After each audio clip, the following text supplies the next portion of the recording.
방금 읽은 말씀, 열왕기상 14장 1절부터 5절까지의 말씀을 본문으로 입은 닫고 귀는 열고, 이런 제목으로 하나님 말씀을 함께 나누도록 하겠습니다.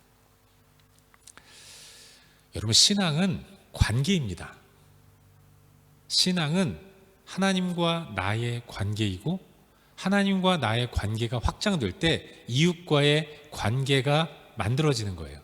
신앙은 관계입니다.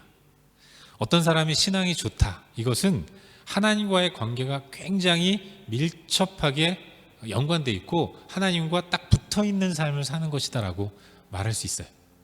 반대로 신앙이 좀 흔들린다, 이것은 그 사람이 교회를 안 나온다, 성경을 안 읽는다, 기도를 안 한다, 이런 것이라고 말할 수도 있겠지만 그건 하나의 현상이고, 하나님과의 관계가 어딘가 문제가 있다는 것을 의미하는 거예요. 여러분, 우리 신앙이라는 게 항상 부침이 있지 않습니까? 업앤다운이 있어요. 언제는 막 하늘 높은 줄 모르고 쫙 올라갑니다. 근데 정말로 어느 때는 끝간데 없이 깊은 나락으로 떨어지는 우리의 모습을 보게 되는 거죠. 그게 신앙생활하는 우리의 삶의 모습이에요. 신앙은 부침이 있고 업앤다운이 있습니다. 그런데 신앙적으로 침체를 느낄 때, 그때 나타나는 현상이 내가 하는 모든 기도가 하나님이 잘 응답을 안 해주신다는 거예요. 내 마음에 곤고함이 있고 내 마음 가운데 어딘가 불편함이 있고 힘들어서 하나님께 기도하는데 하나님이 내 기도를 잘 안 들어주시는 거죠. 왜 안 들어주시는가? 하나님과 내가 생각이 다르고 뜻이 다르기 때문에 하나님이 들어주실 수 없는 거예요. 그럼에도 불구하고 자꾸만 하나님이 내가 소망하는 것들을 이루어주시지 않으니까 하나님께 삐집니다. 하나님께 삐져가지고 나타나는 현상이 성경 덮고, 그리고 주님 모셔야 될 사람이 주인 주자 주님이 아닌 술 주자 주님에 취해가지고 그렇게 주님 섬기는 이런 모습으로 나아가는 것 아니겠습니까? 사랑하는 여러분, 간혹 우리는 이런 모습을 자주 보여요. 내가 하나님과 서로 다른 곳을 보는 겁니다. 하나님과 내가 서로 자기 말만 하는 이런 현상들이 종종 나타나요. 하나님과 내가 서로 평행선을 달리는 것입니다. 만나지지 않는 거예요. 내 뜻과 하나님의 뜻이 너무 달라가지고 하나님의 뜻과 나의 뜻이 일치되지 않는 이런 현상들이 종종 벌어지는 것이죠. 여러분, 우리는 하나님 앞에서 듣고 싶은 말이 있습니다. 그런데 하나님도 우리에게 하시고 싶으신 말씀이 있는 거죠. 하나님과 나 사이에 하고 싶은 말과 또 듣고 싶은 말, 이 두 가지가 있어서 나는 듣고 싶은 말을 듣기 위해서 하나님 앞에 나아가는 것이고, 하나님은 당신께 나온 우리에게 정말로 오랜만에 나온 당신의 백성에게 마음껏 당신의 말씀을 들려주고 싶으신 거예요. 근데 여러분, 내가 듣고 싶은 말과 하나님이 하시고 싶으신 말이 일치하면 그것만큼 금상첨화는 없겠죠. 하지만 이게 일치하지 않아서 곤란을 겪는 경우가 종종 있습니다. 그리고 오늘 본문을 통해서 우리는 바로 그런 실제적인 예를 하나 읽고 보게 되는 것입니다. 본문의 내용은 이렇습니다. 솔로몬이 죽었어요. 그리고 솔로몬을 뒤이어서 왕으로 등극한 사람이 솔로몬의 맏아들인 르호보암이었습니다. 솔로몬은 하나님 은혜 가운데 왕위에 오른 이후에 7년 동안 여호와의 성전을 건축했습니다. 그리고 그것이 하나님이 너무 기쁘셔서 그 인생 가운데 수많은 복을 허락해 주셨어요. 7년 동안 하나님을 위해서 성전 짓고 또 그 이후에 14년 동안 자기가 살 성전을 지었거든요. 그런데 하나님이 성전 짓고 하나님을 예배한 그 솔로몬에게 엄청난 은혜를 베풀어 주셔서 정말로 수많은 열방들이 자기 앞에 나와서 무릎을 꿇고 경배하도록 하나님이 만들어 주신 겁니다. 그런데 여러분, 그런 일이 계속되다 보니까 솔로몬 마음 가운데 교만함이 생긴 겁니다. 내가 좀 잘하나 봐. 내가 똑똑하지. 내 지혜가 이와 같이 온 고대근 동아시아에 편만하구나. 이런 마음을 가지고 교만하게 되었어요. 하나님은 교만을 보지 못하십니다. 그래서 그에게 징계를 내리셨는데 그 징계가 솔로몬 다음 왕인 르호보암 때에 나타난 거예요. 르호보암이 왕이 된 이후에 백성들과 왕 사이에 트러블이 생겼고 결국 그로 인해서 이스라엘 12지파 가운데 10지파가 북쪽으로 올라가서 여로보암이라는 사람을 중심으로 북이스라엘이라는 왕국을 세웠습니다. 그리고 두 지파가 남쪽에 남아서 르호보암을 따르면서 남유다란 이름으로 남게 되었어요.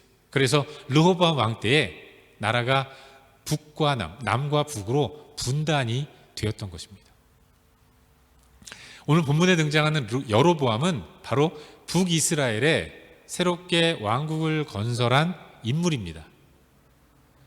그런데 이 북이스라엘의 초대 왕인 여로보암, 이 여로보암은 하나님 보시기에 선한 왕이 아니었습니다. 악한 왕이었어요. 그는 하나님을 온전히 섬기지 않았습니다. 그리고 하나님을 섬기지 않을 뿐만 아니라 하나님과 더불어서 우상도 섬겼어요. 그가 가장 하나님과 더불어 섬긴 우상이 바로 자기 자신입니다. 내 왕위, 내 거, 여기에 혈안이 돼가지고 하나님의 백성, 선민인 이스라엘 백성들을 잘못된 길로 인도했던 거예요. 여러분, 여로보암이 베델과 단이라는 지역에 금송아지를 만들었습니다. 그 백성들에게 얘기해요. 이 금송아지는 여호와 하나님이다.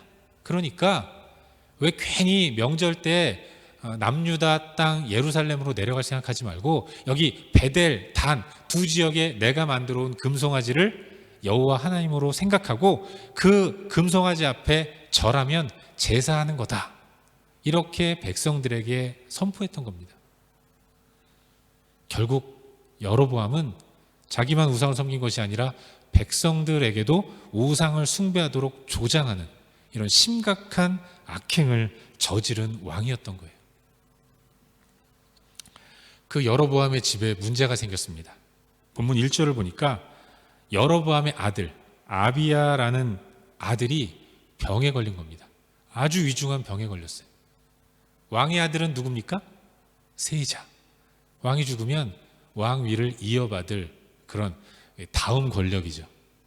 그 왕의 아들인 세자가 중병에 걸리니까 온 나라가 불안했고 특별히 이 왕인 여로보암과 왕비가 심각한 그런 위기를 느낀 겁니다. 그런 상황에서 여로보암이 자기 아내를 불러요. 그리고 명령을 합니다. 아내로 하여금 변장을 하게 해요. 정말로 누군지 모르게 감쪽같이 속을 수 있도록 완벽하게 변장을 시킨 이후에 변장해서 자기 아내를 어떤 한 선지자에게 보내는 겁니다. 그리고 그 선지자에 가서 물어보라고 얘기해요. 내 아들이 죽게 되었는데 내 아들이 과연 살 수 있을 것인가? 이걸 질문하도록 여로보암이 자기 아내를 변장을 시켜서 한 선지자에게 보내는 것이죠. 그런데 여러분, 아내에게 찾아가 보라고 말한 선지자, 그 선지자가 누굽니까? 우리 다 같이 2절 말씀, 본문 2절 말씀을 한번 읽도록 하겠습니다. 읽겠습니다. 시작. 여로보암이 자기 아내에게 이르되 청하건대 일어나 변장하여 사람들이 그대가 여로보암의 아내임을 알지 못하게 하고 실로로 가라. 거기 선지자 아히야가 있나니 그는 이전에 내가 이 백성의 왕이 될 것을 내게 말한 사람이니라. 아멘. 여로보암이 자신의 아내를 변장시켜서 보낸 선지자 누굽니까? 아히야라는 선지자예요. 근데 아히야 선지자가 누구예요? 그는 이전에 내가 이 백성의 왕이 될 것을 내게 말한 사람이라. 10지파를 모아서 그 지파 백성들의 왕으로 자신이 세워질 것이라는 사실을 과거에 미리 예언한 사람. 여러분, 우리도 우리한테 좋은 얘기하면 기분 좋잖아요. 저도 그렇더라고요. 외람되지만 이제 50이 되다 보니까 좋은 얘기 해준 사람이 좋더라고요. 여로보암도 그런 겁니다. 아히야는 과거에 자기에게 좋은 얘기를 해준 거예요. 그는 위기에 처해 있습니다. 아들이 죽게 됐어요. 이 아들이 죽으면 후사가 끊기고 그리고 자기가 죽은 이후에 자기가 만들어 놓은 모든 것들을 송두리째 다른 사람이, 핏줄도 아닌 다른 사람이 가져갈 것 같은 위기 가운데 있는 거예요. 그 가운데서 여로보암이 이 위기 가운데서 아히야 선지자에게 아내를 보내서 물어보게 해요. 그 4명 가운데는 저 선지자만큼은 나에게 좋은 얘기를 해주겠지. 예전에 내가 듣고 싶은 말 해줬으니까 이번에도 나에게 듣기 좋은 말, 네 아들이 나을 것이다, 완벽하게 건강해야 될 것이다, 이런 얘기를 해줄 것이다. 이런 기대의 마음을 가지고 아내를 아히야 선지자에게 보낸 거예요. 여로보암은 듣고 싶은 말이 있었던 겁니다. 그런데 상황은 어떻게 됩니까? 하나님께서 미리 역사하셨어요. 여로보암의 아내가 아히야 선지자에게 도착하기 이전에 먼저 하나님이 아히야에게 나타나셔서 친히 명령하십니다. 그런데 하나님이 아히야에게 조금 있으면 여로보암의 아내가 변장을 하고, 여로보암의 아내, 왕비인지 모르게 변장하고 네 앞에 올 텐데 그녀에게 이렇게 말해 주어라. 그러면서 하나님이 아히야 선지자가 선포할 말을 미리 주셨어요. 그 말이 어떤 겁니까? 안타깝게도 여로보암이 듣고 싶은 말과는 정반대의 이야기였습니다. 아들이 죽을 것이다. 그 아들이 죽는 이유는 바로 여로보암의 범죄 때문이다. 범죄한 여로보암은 이것보다 더 커다란 저주 가운데 놓이게 될 것이다. 이게 아히야 선지자에게 임한 하나님의 말씀이었고, 그걸 전하라고 하나님은 아히야 선지자에게 당신의 메시지를 그 입에 넣어주신 것입니다. 하나님은 하고 싶으신 말씀이 있었던 거예요.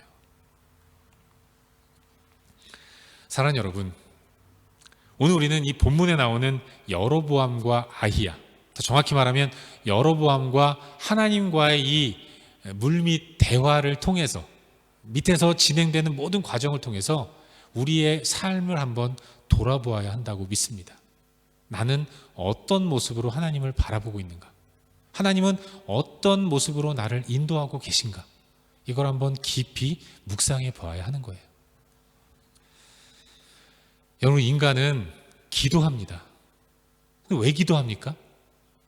듣고 싶은 말이 있어서 기도하는 거예요.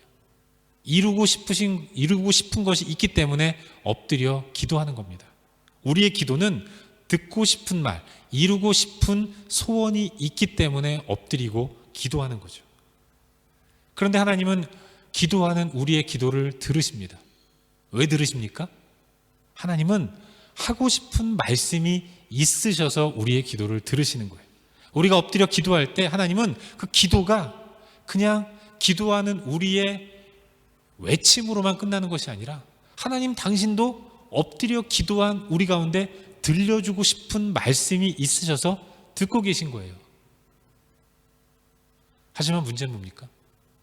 인간은 말하고 싶어요. 하나님은 또 말씀하고 싶습니다. 그런데 말하고 싶은 인간의 소망과 들려주고 싶으신 하나님의 소망이 일치가 되면 좋겠지만, 그게 일치가 되지 않으면 아주 어렵고 심각한 문제들이 발생하는 거죠. 그리고 중요한 것은 세상의 모든 것들은 내가 듣고 싶은 말대로 움직여지는 것이 아니라 하나님이 말씀하신 대로 이루어진다는 것입니다. 온 세상과 천주와 만물을 창조하신 하나님, 그 하나님이 우리에게 들려주시는 그 메시지, 그 말씀대로 이 땅이 움직여지고 이 땅을 살아가는 우리가 그렇게 살아가게 되는 거예요. 내 소망대로 이 땅이 이루어지는 것이 아니라 하나님의 뜻하신 바대로 이루어지는 것이죠. 그러면 우리는 어떻게 해야 됩니까? 간단하죠. 결국 우리는 우리의 듣고 싶은 말을 내려놓고 하나님이 들려주시고자 하는 말씀을 들어야 하는 것입니다. 우린 그걸 믿음으로 인정하며 나아가야 돼요. 그게 성도의 삶이고, 그것이 바로 성도인 우리에게 하나님이 요구하시는 삶의 모습이라는 것. 우린 그걸 기억해야 하는 것입니다. 사랑하는 여러분, 우리는 요즘 힘들고 어려운 시대를 살아가고 있습니다. 그래서 우리는 계속해서 더욱더 하나님 앞에 간절히 엎드려 기도해요. 그런데 이렇게 혼탁하고 어렵고 힘든 이 시대, 그런데 이 시대에 가장 필요한 것이 바로 복음입니다. 이 시대에 우리는 다른 것 어떤 것보다도 복음이 필요하고, 그래서 우리는 복음 앞으로 나아가서 복음을 달라고 간구하고 기도하는 모습을 가져야 돼요. 그런데 여러분, 복음이란 무엇입니까? 복음이란 다른 게 아니라 하나님이 하고 싶으신 말씀인 것입니다. 나 듣기에 좋은 이야기, 그게 복음이 아니라, 내 마음 편하게 만들어주는 그런 이야기가 복음이 아니라, 복음이란 하나님이 정녕 나에게 하고 싶으신 말씀, 그게 나에게 복된 소식이고 좋은 소식이고 굿뉴스가 되는 거예요. 그리고 그렇기 때문에 우리는 우리가 듣고 싶은 말을 내려놓고 하나님이 들려주고 싶으신 말씀 앞에 엎드려야 하는 것입니다. 입은 닫고 귀는 여는 가운데 주 앞에 나아가서 다고다고 구하는 것도 필요하긴 하겠지만, 그 이전에 먼저 하나님은 어떻게 이 땅을 이끄시기를 원하십니까? 이 시대를 사는 나, 위기와 어려움 때문에 한숨 짓는 나에게 하나님은 어떤 생각을 갖고 계십니까? 엎드려 기도하는, 그 뜻을 구하는 이런 모습이 이 시대에 가장 필요한 모습인 것입니다. 주의 뜻이 복음이고, 그 복음대로 이 땅은 움직여지는 것이고 내 삶은 인도되는 것이기 때문에 우리는 매 순간 주 앞에 나아가서 복음이신 하나님 앞에 엎드려 나아가야 하는 것입니다. 사랑하는 여러분, 복음은 빛입니다. 요한복음 1장에 보시면 예수 그리스도를 빛이라고 표현하고 있어요. 복음이신 예수 그리스도는 너무나도 강력한 빛입니다. 그래서 그 빛이기 때문에 그 빛은 모든 것을 다 비춰요. 그 빛이 우리 가운데 비치면 어떤 것도 숨지 못하고 다 드러나게 되는 것입니다. 우리의 죄악들, 우리의 연약함들, 우리의 수치, 누구에게도 말하고 싶지 않은 나만이 알고 있는 은밀한 죄악까지 모든 것들이 다 드러나게 되는 거예요. 복음이신 예수 그리스도를 만났을 때 우리 가운데 이와 같은 엄청난 폭로가 일어나는 것입니다. 그런데 이런 복음이 비칠 때 사람들에게 나타나는 반응이 두 가지예요. 어떤 사람은 빛을 향해 돌을 던집니다. 왜 가만히 있는 나를 괴롭히냐는 거죠. 빛이 비치기 전에는 내가 얼마나 추악한 존재인지 몰랐습니다. 모르고 잘 살았어요. 나는 잘 살았는데 왜 쓸데없이 나에게 복음의 빛은 비춰서 이렇게 내가 보지 않아도 될 나의 연약함을 보게 만듭니까? 그러면서 빛을 향해 돌을 던지는 거예요. 그런 사람들이 있는 것입니다. 하지만 또 다른 반응이 있습니다. 똑같이 복음이라는 엄청난 빛 앞에 나의 연약함과 추악함과 못된 모습들이 노출될 때, 그때 어떤 사람들은 통회하는 마음을 가지고 가슴을 칩니다. 나는 죽었구나. 나는 어찌해야 되는가? 주님, 나에게는 소망이 없습니다. 나를 깨끗하게 하실 분은 주님밖에 없습니다. 주님, 나를 용서하시고 나를 회복시켜 주십시오. 납작 엎드리는 가운데 주님 앞으로 나오는 사람들이 있는 것이죠. 성도는 어떤 사람이어야 합니까? 복음 앞에 엎드리는 사람이 되어야 돼요. 과거에 우리는 복음을 등한시 여겼습니다. 복음이 비춰질 때, 그래서 내 연약함이 추하게 드러날 때 비춰진 빛을 향해 돌을 던지는 사람이었어요. 그러나 그런 세상의 한복판에 살던 우리 가운데 주님께서 강권적으로 역사하셔서 그 은혜로 말미암아서 내가 하나님의 사람이 되었다면, 이제는 날마다 그 복음이신 빛 앞에 나아가서, 예수 그리스도 앞에 나아가서 연약한 내 모습을 비춰보는 것입니다. 그리고 추악한 모습이 드러날 때 회개하고 돌이키고, 그리고 더욱더 주님을 의지하고 붙드는 그런 모습이 우리 가운데 있어야 하는 거예요. 사랑하는 여러분, 우리 하나님은 거룩하신 분이십니다. 그런데 이 거룩이라는 단어가 히브리어로 카도시라고 하는데 아주 무겁다는 의미를 갖고 있는 단어예요. 거룩은 아주 무겁다는 의미를 갖고 있습니다. 감당할 수 없는 무게인 거예요. 하나님이 거룩한 분이십니다. 그 하나님을 우리는 도저히 감당할 수 없어요. 너무 무거우신 하나님입니다. 그 하나님 앞에 서면 우리는 깔려 죽을 수밖에 없어요.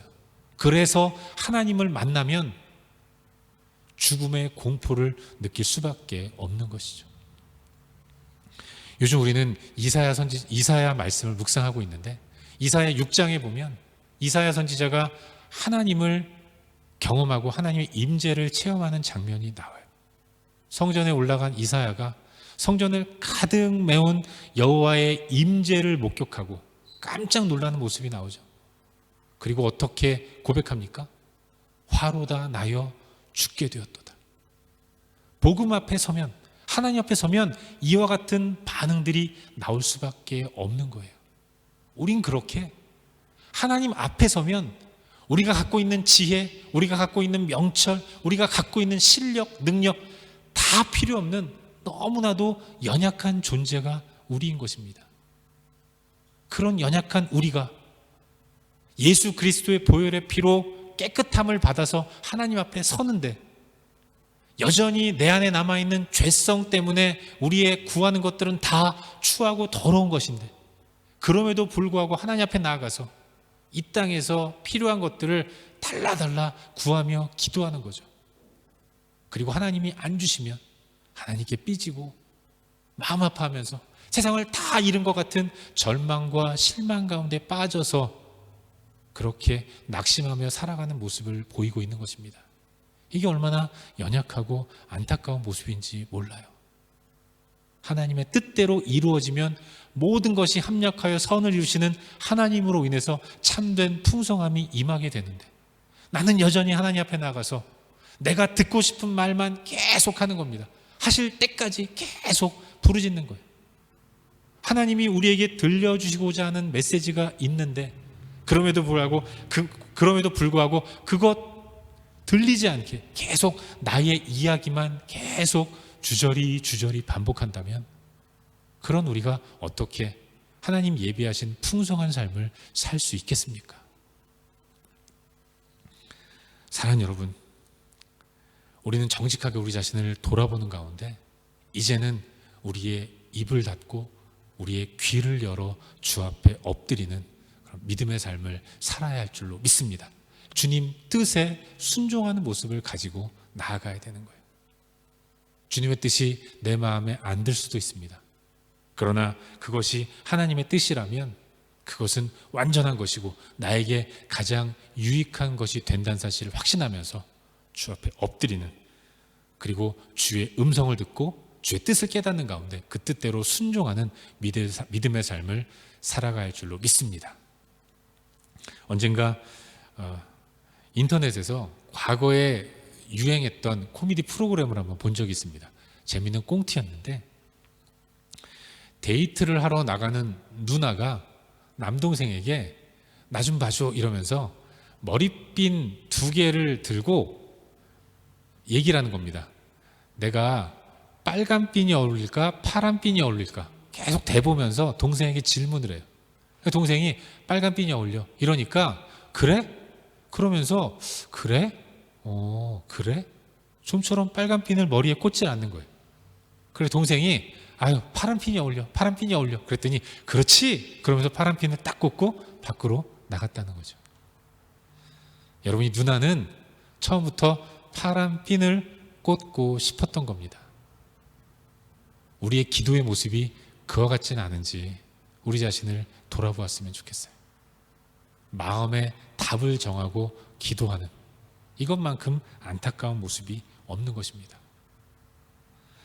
여러분, 우리는 자주 듣고 싶은 말만 듣기 위해 하나님 앞에 나아가는데, 이제는 한 단계 더 나아가서 하나님이 정말로 나에게 무엇을 원하시는지를 정직하게 듣기 위해 엎드리는 삶을 살 수 있기를 주의 이름으로 축원합니다. 연약한 죄성을 가진 우리가 구하는 것들, 솔직히 우리에게 정말로 유익한 것이라고 보장할 수 없습니다. 그러나 나보다 더 나를 잘 아시는 하나님이 우리에게 들려주시는 것이라면 그것만큼 확실한 것이 없는 거예요. 부르짖고 기도하는 가운데 우리의 부르짖음이 이제는 주님, 나에게 원하시는 것이 무엇입니까? 이와 같은 기도가 우리의 기도가 될 수 있기를 바라요.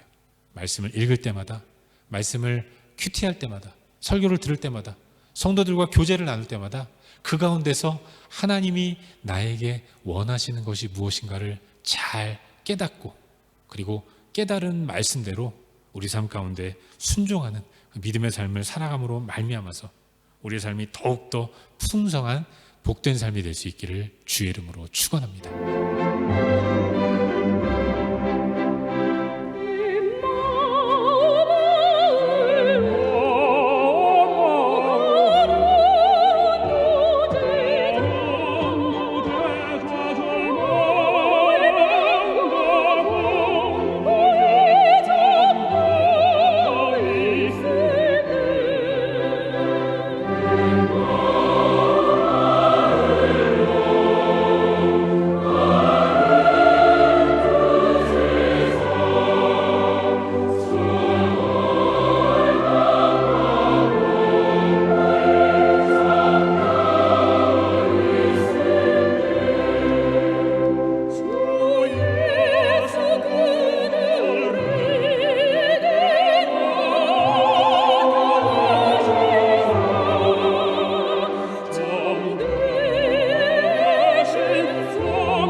Jesus.